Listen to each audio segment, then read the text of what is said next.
நம்ம தொடர்ந்து ஈரானுடைய நிலவரங்களை பார்த்துட்டு இருக்கோம். இன்னைக்கு வந்திருக்கக்கூடிய சில முக்கியமான தகவலை பார்க்கலாம். அதுவும் ஈரான்ல இருந்து ட்ரம்பை நாங்க கொல்ல போறோம்னே சொல்லிட்டு என்ன பண்ணிருக்காங்க, இன்னைக்கு பெரிய ஒரு அறிவிப்பை கொடுத்திருக்காங்க. யார் கொடுத்திருக்கா, என்ன அங்க நடந்திருக்குன்னு சொல்லிட்டு பார்க்கலாம். முதல்ல பாத்தீங்கன்னா சீனாவுடைய மக்களுக்கு என்ன பண்ணிட்டு இருக்காங்கன்னா, அமெரிக்கா ஒரு அழுத்தத்தை கொடுக்குறாங்க. எங்கன்னா அமெரிக்காக்குள்ள வாழ்ந்துட்டு இருக்கக்கூடிய சீனாவுடைய மக்களுக்கு எதுக்காக அவங்களுக்கு போய் அழுத்தம் கொடுக்குறான்னு பார்த்தா, சீனா நாட்டுக்கு அவங்க சொல்றாங்க, ஈரான் கூட நீங்க ரிலேஷன்ஷிப் வச்சுக்காதீங்க, அவங்கள்ட்ட இருந்து எண்ணெய் வாங்காதீங்க, அதுக்கு பதில் நாங்க வெனிசுலாட்டு இருந்து உங்களுக்கு வாங்கி தரோம், அதனால நீங்க ஈரான் இருக்கக்கூடிய அந்த பிசினஸ கட் பண்ணுங்கன்னு சொல்லிட்டு சீனாவுக்கு அழுத்தம் கொடுக்கறதுக்காக சீனாவுடைய மக்கள் அமெரிக்காக்குள்ள இருக்காங்களே அவர்களுடைய வர்த்தகத்திலையும் சரி, அவர்களுக்கு தொடர்ச்சியாக அமெரிக்கா நெருக்கடி கொடுத்துட்டு இருக்கு. இன்னைக்கு முதல் முறையாக சீனாவே வாய் திறந்திருக்காங்க. நாங்க ஈரான்ட்ட தான் எண்ணெய் வாங்குவோம், அவங்களோட நாங்க நட்பு பாராட்டக்கூடிய நாடாக இருக்கிறோம், எங்களுக்கும் வெனிசுலாவுக்கும் எந்த சம்பந்தமும் இல்ல, நாங்க அவங்கள்ட்ட எண்ணெய் வாங்க மாட்டோம்னு சொல்லிட்டு முதல் தடவையாக இன்னைக்கு பதிலும் சொல்லியிருக்காங்க. மறைமுகமா அமெரிக்கா அழுத்தத்தை கொடுத்துட்டா செஞ்சிருவாங்கன்னு நினைச்சாங்க. ஆனா சீனா நீங்க என்ன அழுத்தம் கொடுத்தாலும் சரி, ஈரானை நாங்க என்ன பண்ண முடியாது, இந்த தடவை வர்த்தகத்துல நாங்க முறிச்சு கொள்ள முடியாது, அவங்க எங்களுக்காக ஆயுதங்களையுமே கொடுத்திருக்காங்க, அதனால நாங்க ஈரானோடு தொடர்பு வைத்துக்கிறது, வர்த்தகம் செய்யறது அப்படிங்கிறது ஒண்ணு ஆயுத பிசினஸ்க்கும் ஆகும். அதே மாதிரி பார்க்கும்போது நாங்க ஒட்டுக்காதான் சேர்த்து என்ன பண்ணுவோம், ஆர்மி எக்ஸசைஸ் எல்லாம் பண்ணிட்டு இருப்போம், எங்களுக்குள்ள ஒரு டீலிங் போயிட்டு தான் இருக்குது, நாங்க இதை முறியடிக்க மாட்டோம்னு சொல்லியிருக்காங்க. ஈரானும் பார்த்தா இன்னைக்கு இந்த ஸ்டேட்மெண்ட்டுக்கு பின்னாடி அமெரிக்காவை கொந்தளிச்சு திட்டிருக்காங்க. எதுக்காகன்னு பார்க்கும்போது, ஒரு பக்கம் அவங்களுடைய அணு ஆயுதத்தை அழிக்கணும்னு நினைச்சாலும் கூட மறுபக்கம் என்ன பண்றாங்கன்னா, அணு ஆயுதத்தை மட்டுமா இவங்க அழிக்கிறாங்க, உள்ளக்குள்ள ஒரு தண்ணி கூட வர மாட்டேங்கிறாங்க. அப்புறம் இங்கிருந்து போகக்கூடிய அந்த எரிபொருள்கள், பெட்ரோல் எல்லாத்தையுமே என்ன பண்றாங்க, கட் பண்ண பாக்குறாங்க. இப்ப ஈரான் கூட யாருமே வர்த்தகம் வச்சுக்க கூடாதுங்கிறதுக்கான வேலையை அமெரிக்கா செஞ்சுட்டு இருக்காங்க. அதனாலதான் என்ன பண்ணிருக்காருன்னா, இன்னைக்கு பாராளுமன்றத்துடைய சபாநாயகர் ஒரே மாசம்தான் போர் மட்டும் ஆரம்பிச்சா நாங்க ட்ரம்ப்புக்கு இறுதி அஞ்சலி செலுத்துவோம் அப்படின்னு சொல்லியிருக்காங்க.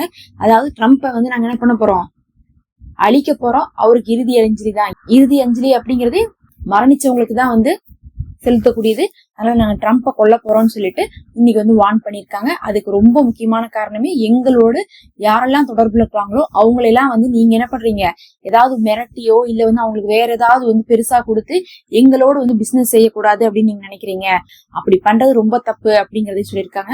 உண்மையாலுமே அமெரிக்கா இப்படி பண்ணிதான் இப்ப என்ன ஆயிடுச்சுன்னா, ஈரான்ல அவ்வளவு விலை ஜாஸ்தியா இருக்குது.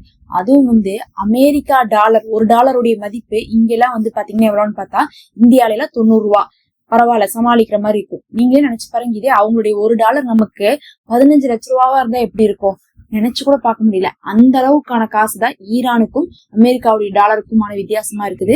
அதுக்கு காரணமே இந்த மாதிரி எல்லா நாட்டையுமே சொல்லி அவங்களுடைய அந்த வர்த்தகத்தை இவங்க கட் பண்ணிட்டனாலதான் அமெரிக்காவை மட்டுமே ஈரான் நம்பி இருக்கணும் அப்படின்னு சொல்லிட்டு பண்ணதுடைய விளைவாகத்தான் இப்ப ஈரான்ல விலை ரொம்ப ஜாஸ்தியாச்சு. அந்த விலை ஜாஸ்தியானதின் காரணமாக மக்கள் எல்லாம் போராட்டத்திலையும் ஆர்ப்பாட்டத்திலையும் ஈடுபட்டு கொண்டிருக்காங்க.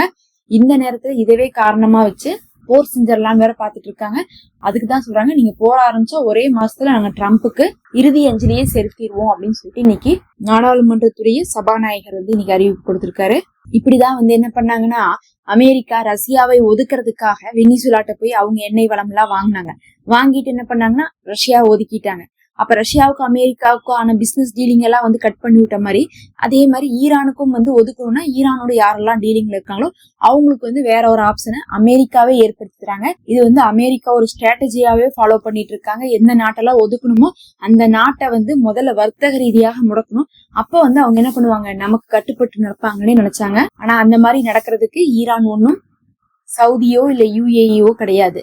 அதனாலதான் ஈரான் என்ன அறிவிப்பு கொடுத்துருக்காங்கன்னா, நாங்க ஹார்மோஸ் ஜலசந்தியை இழுத்து மூடிடுவோம், நீங்க இதே மாதிரி பண்ணிட்டு இருந்தீங்கன்னா ஹார்மோஸ் ஜலசந்தியை மட்டும் நாங்க இழுத்து மூடினா அந்த பக்கம் வழியா வரக்கூடிய எண்ணெய் அப்படிங்கிறது உலகத்துடைய 30% எண்ணெய் வர்த்தகம் பாதிக்கப்படும்.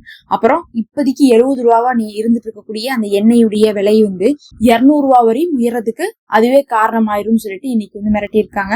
30% ஏற்றுமதி இறக்குமதி பாதிக்கப்பட்டா உலகத்துடைய 30% அப்படிங்கிறது எல்லாருக்குமே பாதிப்பை தரும். அப்ப 70 ரூபா அப்படிங்கிறது 200 ரூபாவா மாறுதாமா, கிட்டத்தட்ட 3 மடங்கு. 3 மடங்கு. ஆனா என்னத்துக்காகுது, ஏற்கனவே பொருளாதார பிரச்சனைதான் உலக நாடுகளே கஷ்டப்பட்டுட்டு இருக்கோம். அமெரிக்கா செய்யற இந்த வேலையின் காரணமாக ஈரான் இப்படி ஒரு மிரட்டல் கொடுத்திருக்காங்க. பொறுத்திருந்து பார்க்கலாம். இதெல்லாம் தான் இப்ப முக்கியமான தகவல்.